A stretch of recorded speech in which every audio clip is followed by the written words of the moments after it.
Hey, it's John and Mike, brew-suits.com, and today we have a SMaSH beer, and this SMaSH beer was brewed with pink hops. I opened up the package, they weren't pink, they were green. What a disappointment. Can't pull one over on me. Anyway, let's talk about this experimental hop that I looked up from our friends at Yakima Valley.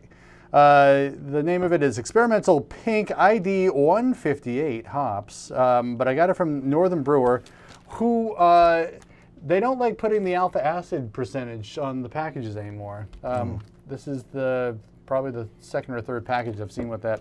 It don't matter. Amateurs. I guess we'll try to do a guess of what it might be.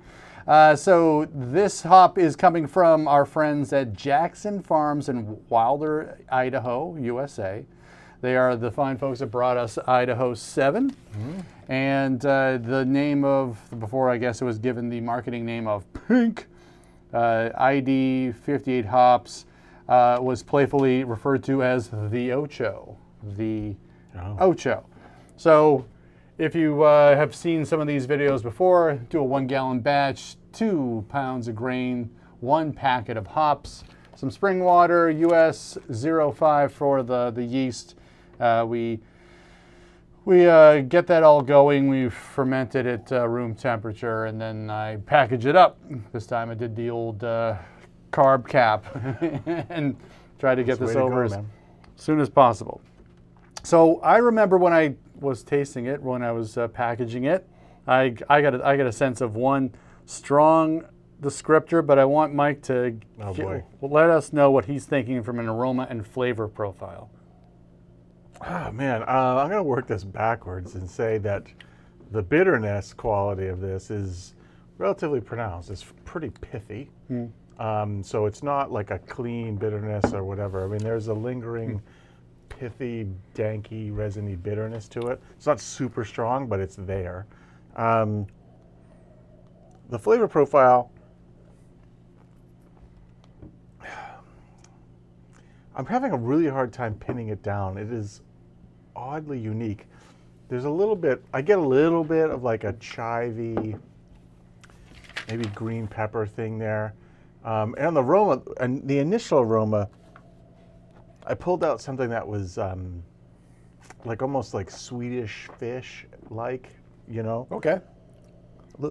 Like, I don't want to call it cherry, but like non-descript reddish fruit, you know, just like a Swedish fish would be. But it also has a little bit of that artificial fish in the plastic package type of thing going for it, which I think then wraps into the flavor of that chivy, diesel-y thing going on in the flavor profile. I don't know what to think of this one. It's aggressive. It's aggressive on my. I think it's aggressive, yeah. I mean, not from a strength standpoint, but it's pretty. What's a different word for aggressive in this case? It's dynamic. It's a dynamic, like there's this pithiness, there's a little bit of fruitiness. You know what? It reminds me of like geraniums, right? That are almost cut grass. That's what I get out of it. I don't get much out. There's something fruity in there, but it's very nondescript for me. Okay, so I will just run down a few of the. One more thing. Yes, go ahead. I swear I got a little bit of like frosting in there at one point too. But what flavor of frosting? Well, you know, like a buttercream, like a vanilla-y type of frosting. All right, I think you're onto something. You're onto something. So the specs from Yakima Valley have the alpha acids at 14.4. So this was fairly high. The hop schedule on this, of course, I threw a pinch in at the 60-minute to go mark. Did another at 20 minutes to go, and another at a whirlpool, and then did some dry hopping. The flavor profile that I got out of this while I tasted it from the fermenter and then transferring it to the package, I got strong strawberry, but that was before carbonation, and then that has gone away. I'll give you the descriptors. Citrus, stone fruit, honey, pine, apple. I saw some other descriptors within the key here of sweet fruit and citrus. I swear I saw vanilla somewhere. in my travels. Yeah, subtle flavors of honey, apple, and vanilla. So that's why I wanted to touch upon the one of the initial whiffs I got was like that frosting component, and then I thought, you know, maybe I'm just dreaming of cake or something. But it's yeah, I get that Swedish fish thing. But let's just read through those descriptions for a second. Those 7 different descriptors are on different places of the flavor wheel. So ergo, yep. it's all of them and none of them at the same time. It has to be, right? It's just really hard to imagine you pulling that many diversity of flavor profile from it in any significant quality to go, oh, that's apple. Oh no, this time it's strawberry. This time it's. I have a hard time. People know, and I'm not going to go full rant here, but it's just some of these descriptors are starting to get. I think we're trying to push it. Yep. Trying to push it. Yep. You've got a hop that spent 8 years in breeding and getting ready to go, and maybe when it's super fresh. Again, I don't know if we're talking about a dilemma between what we get in the homebrew versus what it might be on a commercial or test batch scale. I don't know. So, but it's pretty good. I mean, it's. I don't know what I would use it with. I need something really fruity to carry the day with it. Yeah, right? yeah. West Coast IPA maybe all the way with this, just because of that piney thing in there. Yeah, I would say with the high alpha, I'd definitely stick with a later in the boil editions and so on. I'm just looking at this hop chart that we printed out just to help with our descriptors and seeing that red berries, spicy herbal, and then on the other side, that citrus greens. It's like it is the opposite side of the wheel. Yeah. So, like, I just, you know, how many hops do you know of that are going to pull off like piney citrus, but then like red fruity, and then bring in something like an apple or a vanilla?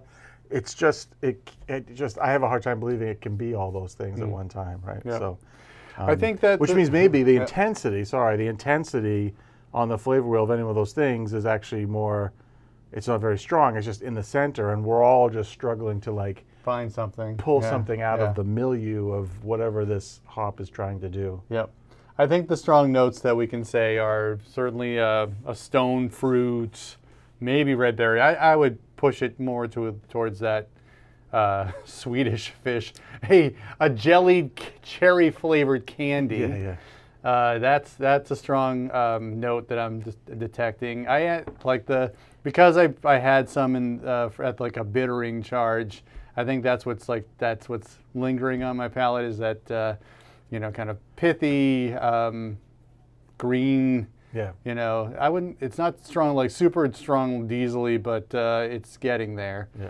And then the unique note is that vanilla frosting type of thing, and that's kind of like on the top of it all. If you could breed out the pithy pininess, you would have a strawberry vanilla hop. I mean, that would probably, I mean, I can see that that's in there, but it's being masked. That pithiness is stronger than those other flavors for me, right? I think. Yep. Right. I think this would work well with like a fruit beer. I think this is a good one for that application. That was the first thought I had when I had the initial taste a couple days ago.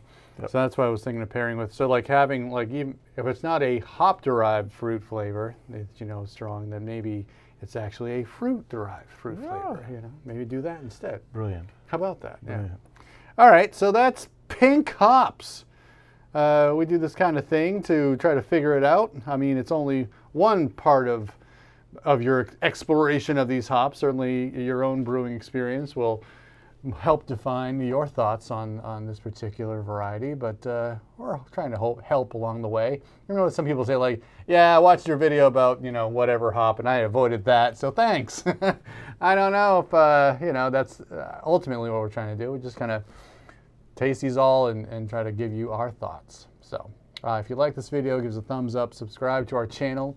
We do this kind of thing every single week. For John and Mike, brew-dudes.com. Brew on. Cheers.